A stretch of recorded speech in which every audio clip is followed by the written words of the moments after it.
Agora hoje, quero que você abra comigo no capítulo 5 do livro de Daniel. Eu suponho que, mais do que qualquer outro livro na Bíblia, este livro prevê o futuro, a menos que seja o livro de Apocalipse. E quando você ler o livro de Apocalipse, sempre leia o livro de Daniel. O livro de Daniel em uma mão, o livro de Apocalipse na outra, e na sua frente o jornal diário, e todos eles se conectam. Porque Daniel é um livro de profecias. Mas o que quero falar sobre Daniel hoje é um incidente que aconteceu em sua vida, ao qual acho importante nos voltarmos, e não vou tomar tempo para ler para você, vou contar. É a história de Daniel já em Babilônia. Ele havia sido levado para a Babilônia desde Jerusalém. Jerusalém tinha passado pelo julgamento de Deus, como Jeremias havia predito. Todos os julgamentos que Jeremias previu, todos os julgamentos que os profetas previram, se cumpriram ou ainda se cumprirão. Esta é a palavra de Deus. É uma palavra infalível. E em muitos lugares das Escrituras, a Bíblia prediz aquele futuro dia de julgamento e aquele período futuro de julgamento que virá sobre o mundo. Bem, Jerusalém foi julgada como Jeremias havia previsto. Ele disse que, a menos que Jerusalém se arrependesse de seus pecados, ela seria julgada. E o julgamento veio. E entre aqueles que foram levados cativos por Nabucodonosor para a Babilônia, a 2.400 quilômetros de distância, estava o jovem Daniel e seus amigos. Eles eram apenas adolescentes e foram levados para a Babilônia. Daniel foi um dos jovens especialmente escolhidos por Nabucodonosor para ser levado à Babilônia e treinado na sua corte, sendo instruído em todas as artes e ciências dos babilônios. Agora, quando este capítulo se inicia, Nabucodonosor já está morto.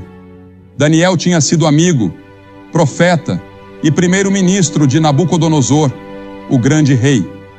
Mas agora ele foi, de certa forma, esquecido, porque agora um jovem está no trono, chamado Belsazar, que era neto de Nabucodonosor, o grande rei.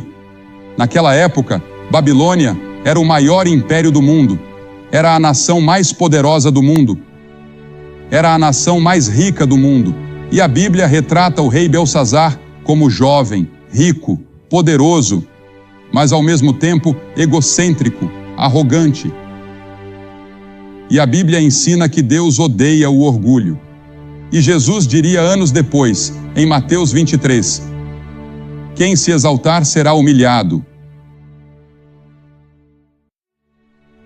Se você tenta se vangloriar de quão grande é e deixa Deus de fora, ou age como se pudesse resolver seus próprios problemas e organizar sua vida sem a ajuda de Deus, Deus diz, eu vou derrubar você. E além disso, ele era um homem muito despreocupado. Ele amava o conforto e o prazer. E a Bíblia diz, ai dos que estão à vontade. Nós, na América, estamos em paz, em comparação com o resto do mundo. E assim, Belsazar havia acabado de ganhar algumas vitórias militares. E seu pai, que era um grande general, estava nas fronteiras, liderando suas tropas de vitória em vitória. Então Belsazar decidiu que queria comemorar. Ele resolveu dar uma grande festa, a maior que Babilônia já tinha visto. Babilônia com todo o seu glamour. Babilônia com toda a sua riqueza. Babilônia com tudo o que tinha. Ele disse, faremos a maior festa da história do mundo. Então, ele ordenou as melhores danças, os melhores vinhos, as melhores comidas, e enviou convites a 1000 dos seus lordes e damas de todo o império para que viessem. E eles chegaram em suas carruagens enfeitadas de joias, e naquela noite, enquanto estavam festejando, dançando e bebendo nos jardins suspensos que Nabucodonosor havia construído para sua esposa Midiana, Belsazar ficou bêbado. Lá estava ele, rei de um império, mestre de um banquete, o centro de todas as atenções, dançando a noite toda. Mas a Bíblia diz, não se engane, Deus não se deixa escarnecer. Tudo o que o homem semear, isso também colherá. Belsazar, cuidado, o julgamento está vindo. Você está indo longe demais. Há um ponto além do qual a paciência de Deus não vai. Existe uma linha traçada entre as nações, entre indivíduos, famílias e comunidades. Jó disse: os que lavram a iniquidade e semeiam a maldade, isso colherão. Continue lavrando sua iniquidade, continue semeando sua maldade. Um dia você vai colher isso. Oséias disse: porque semearam o vento, colherão tempestade. Jeremias disse: eles semearam trigo, mas colherão espinhos. E então, no meio desse banquete, Belsazar está dançando com uma bela e sensual jovem. E de repente, todos ficam em silêncio. Dá para ouvir uma agulha cair.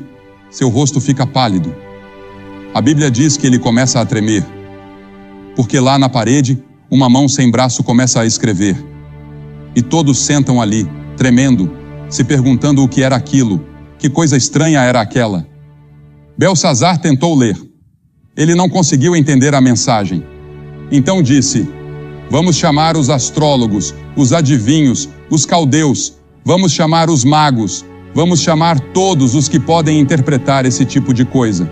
E eles vieram, mas não conseguiram ler. Belsazar ficou ainda mais apavorado. A escrita ficava cada vez mais clara e brilhante. As pessoas estavam assustadas. E sua mãe ouviu falar sobre isso, e ela, por sinal, não estava na festa. Mas ela entrou e disse: filho, o que é isso que estou ouvindo sobre uma escrita estranha? E ele apontou para a parede. Ela disse: eu conheço um homem que pode ler essa escrita. Seu nome é Daniel. Ele é um grande profeta. Ele ajudou seu avô a interpretar sonhos. Ele foi primeiro-ministro sob o governo de seu avô.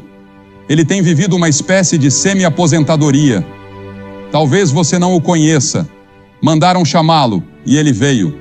Belsazar disse: Daniel, você vê aquela escrita? Se você ler o que está escrito, farei de você o terceiro governante do império. Colocarei uma corrente de ouro em volta do seu pescoço, te vestirei com vestes reais, e você será parte da família real, próximo a mim. Daniel olhou para a escrita e a reconheceu imediatamente. Aquela era a caligrafia de seu pai. Aquela era a caligrafia de Deus, o Pai. E Daniel havia estudado Deus e vivido com ele durante todos esses anos. E sabia que aquela era a escrita de Deus. Ele disse: Belsazar, eu posso ler a escrita, mas fique com os seus presentes. Eu não os quero. Dê os seus presentes a outra pessoa. Veja, Belsazar, ó rei, você se levantou contra o Senhor do céu e trouxeram os vasos da casa sagrada de Deus diante de você. E você e seus lordes, suas esposas e concubinas, beberam vinho neles, e Deus está ofendido. E você louvou os deuses de ouro, prata, bronze, ferro, madeira e pedra, que não veem, não ouvem e não sabem nada, e o Deus em cujas mãos está o teu fôlego, e em cujas mãos estão todos os teus caminhos, tu não glorificaste. Sim, Belsazar, eu lerei. Deus te deu tudo o que você tem, até mesmo a habilidade de rir. Sua comida, sua bebida, seu poder, suas riquezas, tudo veio de Deus, mas você não agradeceu ao Senhor por isso. Daniel disse: tudo bem, aqui está a escrita: Mene, Mene, Tekel, Parsim. Esta é a interpretação. Mene, Deus contou os dias do seu reino e acabou com ele.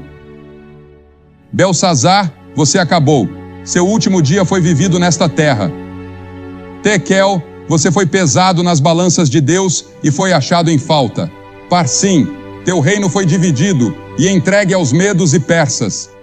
E enquanto eles estavam no banquete, desconhecido dos babilônios, o grande rio Eufrates estava sendo desviado de seu curso e o exército medo-persa passou pelo leito seco do rio. Naquela noite, Babilônia caiu nas mãos dos medos e persas. Belsazar foi morto. Daniel permaneceu e se tornou primeiro-ministro no próximo império.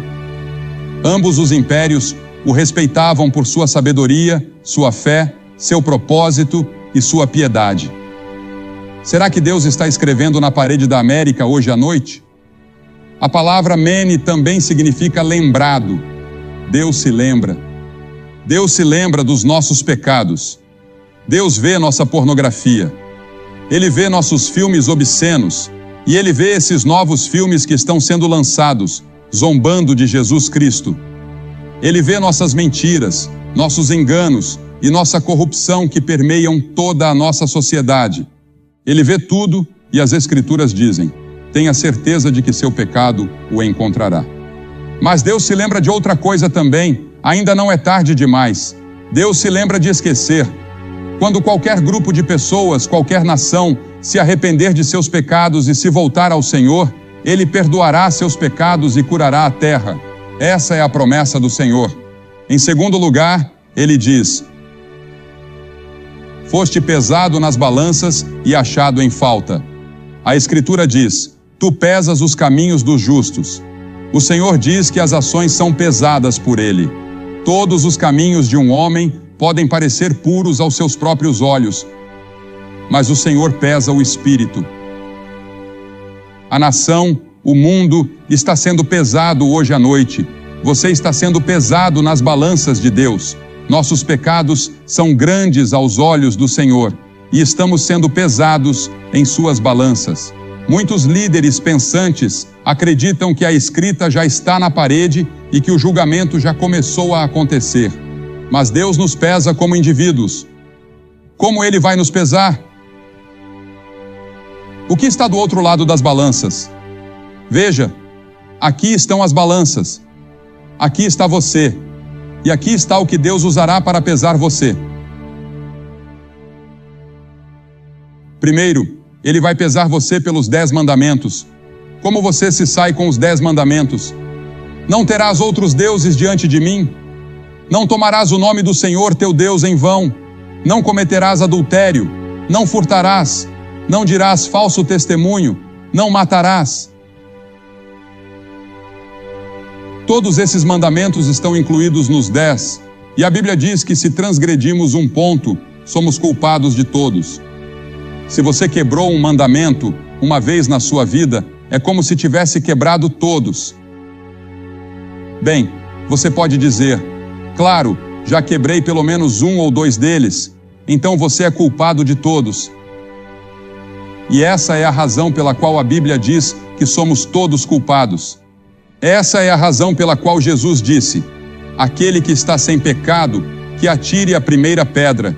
Na mulher pega em adultério. Nenhum dos líderes religiosos poderia fazer isso. Porque todos pecaram. Todos pecaram e estão destituídos da glória de Deus. E todos estão sob o julgamento de Deus. Então, não apenas seremos pesados pelos 10 mandamentos, mas também pela lei do amor. Em Mateus 22, Jesus disse: amarás o Senhor teu Deus de todo o teu coração, de toda a tua alma e de todo o teu entendimento. Este é o maior mandamento. E o segundo, semelhante a este, é: amarás o teu próximo como a ti mesmo. Sobre esses 2 mandamentos, disse Jesus, se sustenta toda a lei e os profetas. Tudo se resume ao amor. Você ama o Senhor, seu Deus, com todo o seu coração, com toda a sua mente, com toda a sua alma. E você ama o seu próximo? Agora, próximo significa qualquer pessoa que esteja em necessidade. Jesus ensinou isso na parábola do bom samaritano. Quem estiver em necessidade, você deve amar esse próximo tanto quanto ama a si mesmo. Foi isso que Jesus disse. Seremos julgados por essa lei. Em terceiro lugar, seremos julgados pela pessoa de Jesus Cristo. A Bíblia diz no Salmo 89, pois quem nos céus pode ser comparado ao Senhor? Quem entre os filhos dos poderosos pode ser igualado ao Senhor? Isaías disse, a quem me comparareis, ou a quem me igualareis, para que sejamos semelhantes? Deus diz, sede santos, porque eu sou santo. Se você não sabe, Jesus Cristo foi o único homem justo e santo que já viveu. Jesus foi o único homem verdadeiramente santo da história.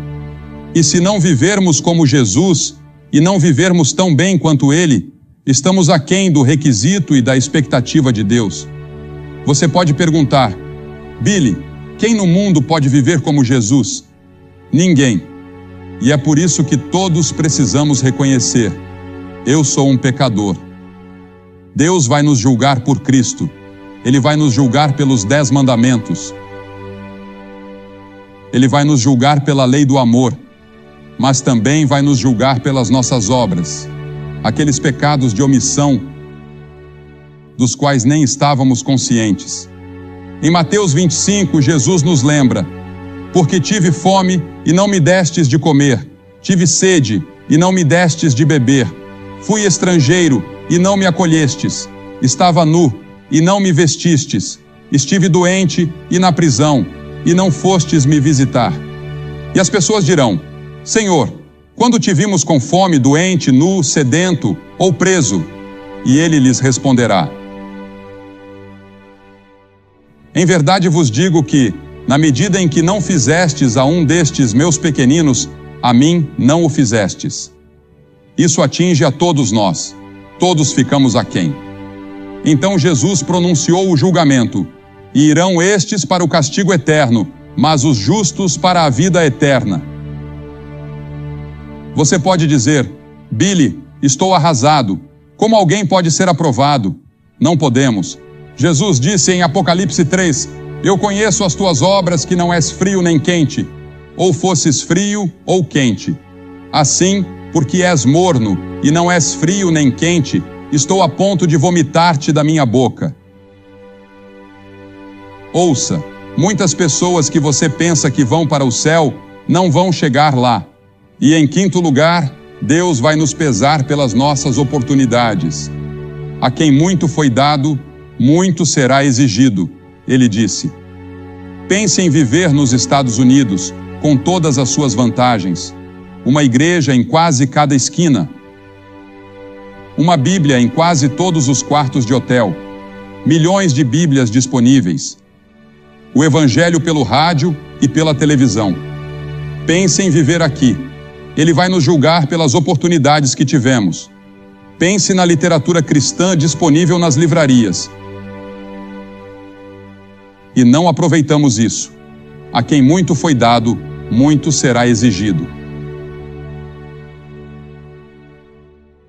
Você pode dizer: bem, Billy, mesmo nesse ponto, eu não consigo dar conta. Não. Mas a glória de tudo isso é que existe um Evangelho. E o Evangelho é uma boa notícia para pessoas como você, que estão sentadas aí dizendo: estou culpado.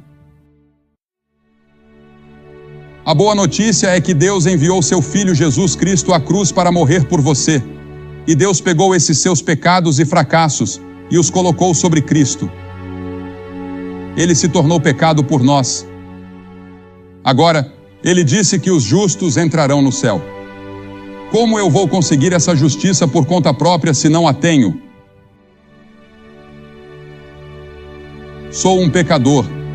Não peso o suficiente para chegar ao céu.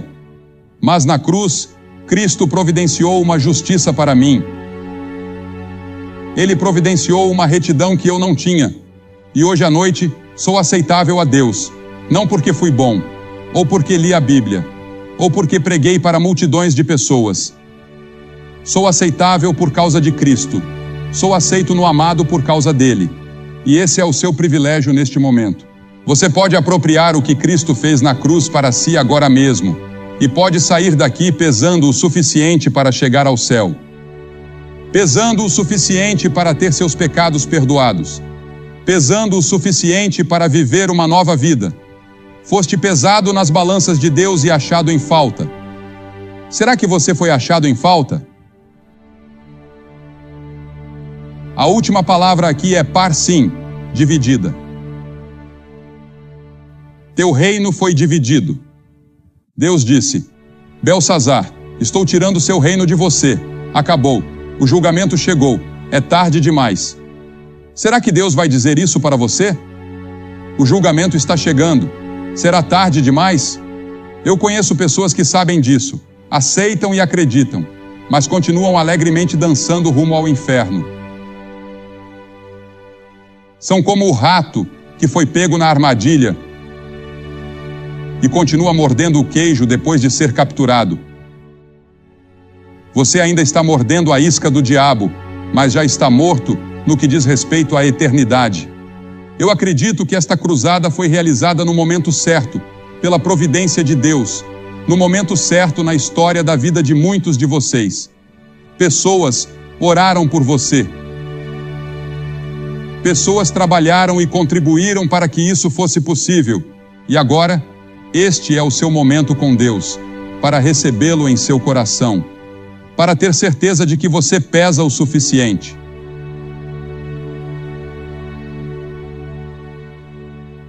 Não, eu não estarei no julgamento. Agora, pois, nenhuma condenação há para os que estão em Cristo Jesus. Não vou dizer a você que estarei lá. O julgamento que eu merecia foi levado por Jesus Cristo na cruz. E eu aceitei o que ele fez, mesmo que tenha parecido tolo e um pouco ridículo para mim naquela noite, dizer sim a Jesus Cristo na frente de todas aquelas pessoas. Eu fiz isso. E agora vou pedir que em poucos instantes você se levante do seu assento, venha até aqui à frente e fique em frente a esta plataforma dizendo: ao vir, eu quero Cristo no meu coração. E depois que você vier, direi algumas palavras a você, farei uma oração com você e te darei alguns materiais para que depois possa voltar e se juntar aos seus amigos. Mas não deixe esta tarde passar sem dizer sim a Jesus Cristo. Porque veja, você pode nunca mais ter outro momento como este. Este pode ser o último momento que você terá. Agora é o momento de se levantar e vir, junto com as centenas de pessoas que vieram esta semana, até mesmo 1000. Venha e junte-se a eles dizendo hoje: eu quero que Cristo perdoe meus pecados. Eu quero ter certeza de que vou para o céu. Eu quero pesar o suficiente quando for pesado nas grandes balanças de Deus no grande julgamento. Se você está lá na galeria superior, pode levar alguns minutos para chegar aqui. Então, venha agora, rapidamente, de todos os lugares. 100 de vocês. Deus está falando com você. Você pode estar no coral. Você pode ser um dos servos aqui. Quem quer que você seja, levante-se e venha. Nós vamos esperar.